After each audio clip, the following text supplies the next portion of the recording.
Guys gravitational acceleration के ऊपर based बहुत ही ज़बरदस्त क्वेश्चन है ये। अब ये क्वेश्चन आपसे कह रहा है कुछ इस फॉर्मेट में कि the weight of a person on the earth is 80 kilogram. किसी बंदे का अर्थ पर जो उसका मास है वो 80 किलोग्राम है। तो उसका मास आपको दिया हुआ है, यहाँ पर सॉल्यूशन लिखो। मास दिया हुआ है आदमी का 80 किलोग्राम है। आगे बोला what will be his weight on the moon, और उसका मास जो है मून पर कितना होगा।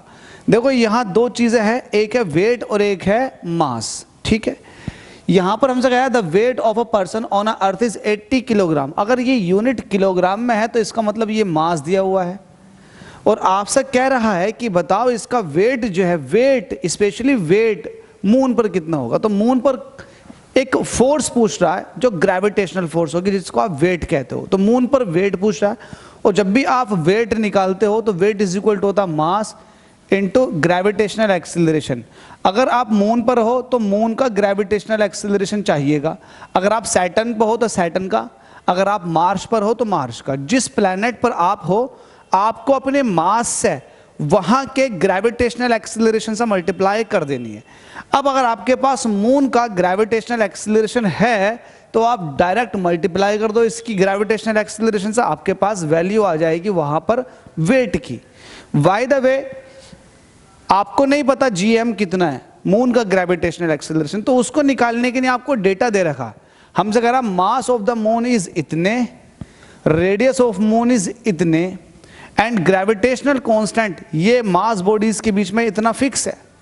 तो एक काम करो, इसकी मदद से आप ग्रेविटेशनल एक्सीलरेशन निकाल लो मून का। Since we know that gravitational acceleration की वैल्यू होती है G/m/r का स्क्वायर। ठीक है, मून की बात चल रही है तो ये मून का निकाल रहा हूं मैं। तो ये मून की आ गई, G की वैल्यू कितनी दे रखी है 6.67 इंटू 10⁻⁻11। मास, मून का मास कितना दे रखा 7.34 इंटू 10⁻22। अगर आपको नहीं दे रखा हो ये वैल्यू तो आपको याद रख लेनी है, ये वाली वैल्यू होती है मास ऑफ द मून। अच्छा, रेडियस का स्क्वायर है और रेडियस कितनी दे रखी है 1.75 इंटू 10⁻6 और इसका स्क्वायर। ठीक है, ये वाली बात आ गई। अब इसको सॉल्व कर लेते हैं। G और M मैंने यहाँ पर रख दिए और नीचे R का स्क्वायर कर दिया। इसको सॉल्व करते हैं। 6.67 इंटू 10⁻⁻11। देखो एक काम करो, सबसे पहले आप पावर मैनेज करो।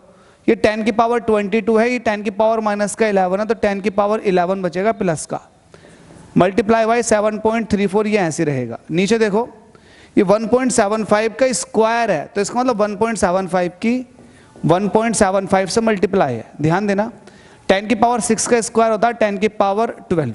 ठीक है, अब देखो ये 10⁻11 है, ये 10⁻12 है।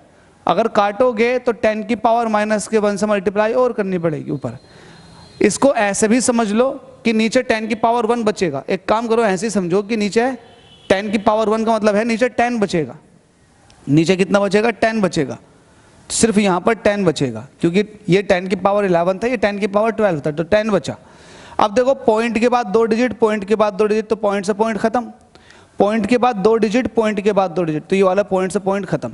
तो ऊपर वैल्यू आ जाएगी 667 मल्टीप्लाई बाई 734, और नीचे वैल्यू आ जाएगी 175 मल्टीप्लाई बाई 175।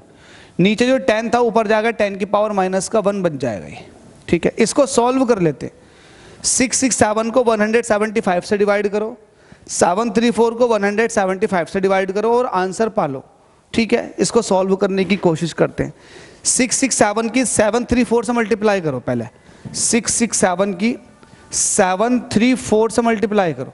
4 7 28 का 8 कैरी दो, 4 छंग 24 और 2 26 का 6 कैरी दो, 4 छंग 24, 25 26 का 26 26, 7 21 का 1 कैरी दो, 6 18, 18 और 1 19 का 9, नहीं 18 और 2, देखो 6 18 और ये 7 21 है ना, कैरी 2 था, तो 6 18, 18 और 2 20 का 0 कैरी 2, 6 18, 18 और 2 कितना हो गया 20 का 0 कैरी 2 और 2 यहाँ आ जाएगा। ठीक है, अब इसकी मल्टीप्लाई 7 7 49 का 9 कैरी 4, 7 छंग 42, 42 और 4 कितने होते हैं 46 का 6 कैरी 4, और 7 छंग 42, 42 और 4 कितने जाएंगे 46 का 46, 8 7 और ये 15 का 5 कैरी 1, 6 और 2 12, 13 का 3 कैरी 1, 6 और 2 8 और 1 कैरी का 9 और ये आपके पास कैलकुलेशन आ चुकी है 493578।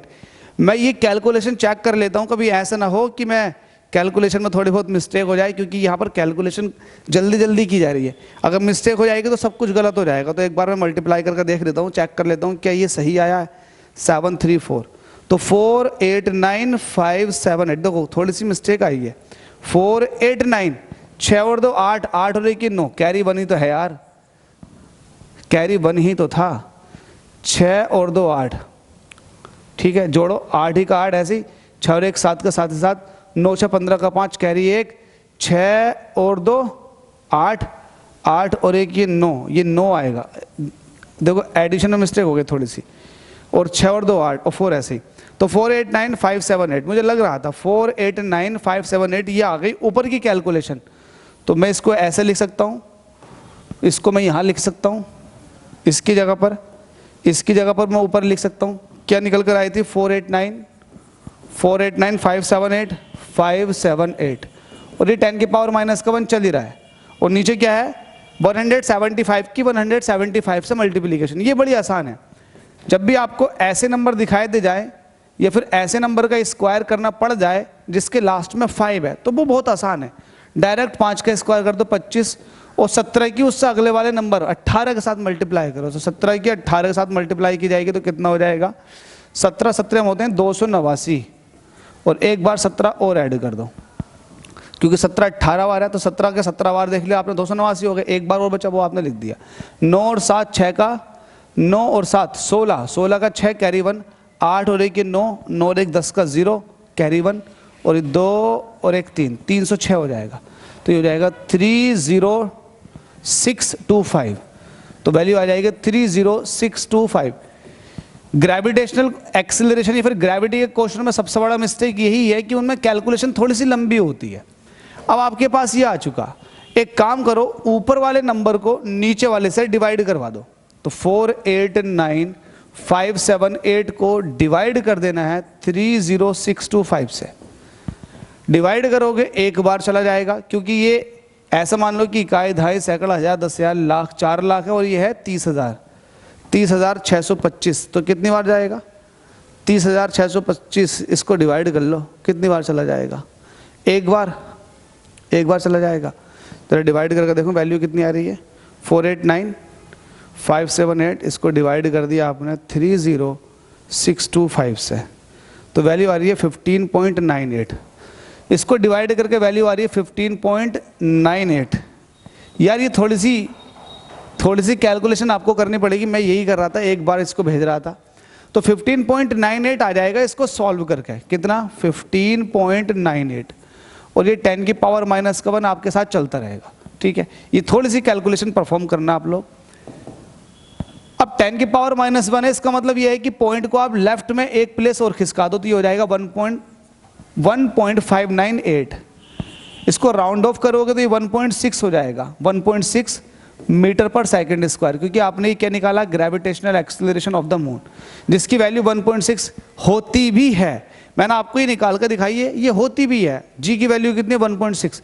अब आपको वहां पर क्या चाहिए, आपको वहां पर चाहिए क्या, जल्दी से बताओ। वहां पर आपको चाहिए क्या, चाहिए वेट चाहिए। तो वेट कैसे निकालोगे, W है ना, कहां पर आपको निकालना है, मून पर निकालना। तो जो मास है, मास की G से मल्टीप्लाई कर दो, क्योंकि मास तो हर एक बॉडी का सेम रहता, बस G चेंज होने की वजह से वेट चेंज हो जाता। तो मास कितना था 80 kg था, G कितना निकल कर आया 1.6 निकल कर आया।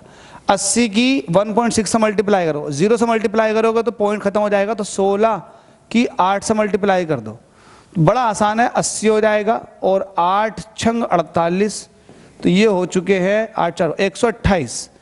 तो वैल्यू आ जाएगी 128 न्यूटन, क्योंकि ये वेट है, वेट पूछा गया था। तो मून पर जो उसका वेट होगा 128 न्यूटन आ गया। अब इसका एक पार्ट और है, एक पार्ट ये है, इसी के अंदर इसका दूसरा पार्ट भी दिया हुआ है।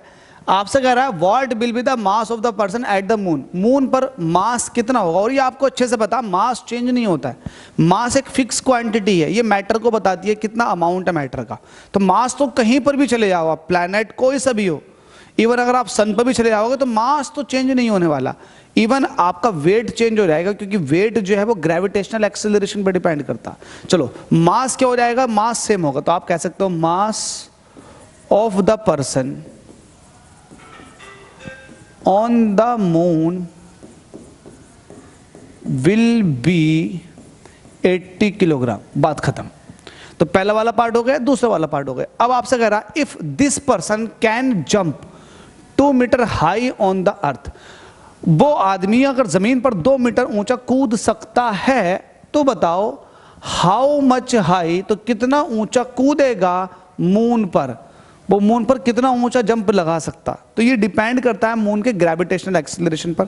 अगर वो यहां पर 2 मीटर तक कूद रहा है, ध्यान से सुनना, 2 मीटर तक कूद रहा है, तो आप 2 मीटर तक कूदने पर उसकी टोटल एनर्जी देख लो, टोटल पोटेंशियल एनर्जी उसकी कितनी हुई, वो निकाल लोगे आप mgh से। जब ये बंदा मून पर जाएगा तो मून पर उसके पास उतनी ही पोटेंशियल एनर्जी होनी चाहिए, तो उतनी ही अगर पोटेंशियल एनर्जी होगी तो वो कितना हाई जा सकता है। तो आप कहोगे इस वाले पार्ट के अंदर क्या कहोगे, since potential energy will be conserved, conserve होगी तो potential energy on, potential energy, इसको मैं ऐसे कह सकता हूं, पोटेंशियल एनर्जी ऑन मून ये किसके बराबर होगा, पोटेंशियल एनर्जी ऑन अर्थ के। ठीक है, तो पोटेंशियल एनर्जी मून पर कितनी हो जाएगी, mgh के हिसाब से तो m डैश g डैश और h डैश। अर्थ पर कितनी होगी mgh। अब मुझे एक बात बताओ, मास तो चेंज नहीं होगा, तो मास से तो मास कट जाएगा। g डैश क्या है, ये मून पर ग्रेविटेशनल एक्सीलरेशन, और h डैश क्या, मून पर हाइट। तो मुझे h डैश चाहिए, g upon g dash, g upon g dash into h, ये हो जाएगा। अब मुझे बताओ g की वैल्यू कितनी है अर्थ पर, वो है 9.8, g डैश कितना दे रखा 1.6 निकल कर आया मून पर, h कितना था अर्थ पर 2 मीटर था। ठीक है, तो पॉइंट से पॉइंट खत्म, 16 से काटो, अगर नहीं कट रहा तो 2 से काटो, 2 से काटोगे तो कितनी बार चला जाएगा, 2 से काटोगे तो ये 49 बार चला जाएगा, 2 से काटोगे तो ये 8 बार चला जाएगा। ठीक है, देख लो। ठीक है, अगर आप 16 से भी काटना चाहें तो 16 से भी काट सकते हैं, 8 से काटो, 8 छंग 48, मैं यहाँ पर सॉल्व कर लेता हूँ 49 को। ये फिर एक काम करो, 2 से काटो 8 को, 2 चौक 8, अब 49 को 4 से भाग कर लो, 49 को 4 से भाग कर लो, 4 एकम 4, घटाने पर कुछ नहीं बचा, उतार लिया 9, 4 दूनी 8, घटाने पर 1 बचा, लगा दिया पॉइंट, बढ़ा दिया 0, 4 दूनी 8, घटाने पर 2 पॉइंट लगवा 0, 4 पंजे 20, तो वैल्यू आ जाएगी 12.25। कितनी आ जाएगी 12.25। मतलब वो बंदा मून पर 12.25 मीटर हाई जंप लगा सकता है, तो h डैश निकल कर आ जाएगा 12.25 मीटर। ठीक है, तो ये वैल्यू है हाइट की वहां पर। तो उम्मीद करता हूं समझ में आ गया होगा। आप लोग सर्च करते हुए आए हो, स्टिल डाउट है तो कमेंट कर सकते हैं, और डाउट क्लियर हो गया, क्रिस्टल क्लियर, तो जितना हो सके अपने उन सभी दोस्तों तक इस वीडियो को शेयर करो जो 12th में आना चाह रहे हैं लेकिन 11th में उन्हें दिक्कत आ रही है फिजिक्स के अंदर। तो आप लोग पहले 11th की फिजिक्स पढ़वाओ, देन 12th की। तो ये बहुत अच्छा प्लेटफॉर्म है आपके पास कि आप यहाँ आकर के अपने सारे डाउट्स को क्लियर बड़ी आसानी से कर दे रहे हैं। तो उम्मीद करता हूँ आपको वीडियो पसंद आई होगी। Thank you so much.